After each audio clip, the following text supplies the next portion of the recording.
In our line of work, Kafka is pretty much inevitable, but for me, the growing interest began when I was doing my PhD in Germany.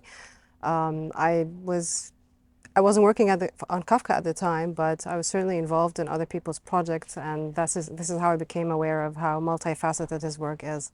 And this is how my interest in researching him began. As iconic as Kafka is, he's pretty much an international figure. Believe that in comparison to other regions in the world, the interest in him is pretty much restricted or limited to the academic and intellectual community in Egypt.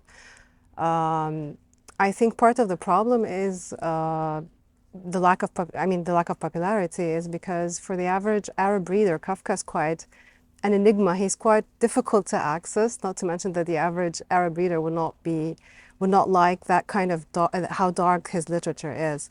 So I think one of the things we can or we should possibly do is try to reframe the artist and try to make people aware more and more of how, again, how multifaceted his work is and how rich his writing is. I'm hoping that the Kafka community would grow to become more interdisciplinary and become more globally connected.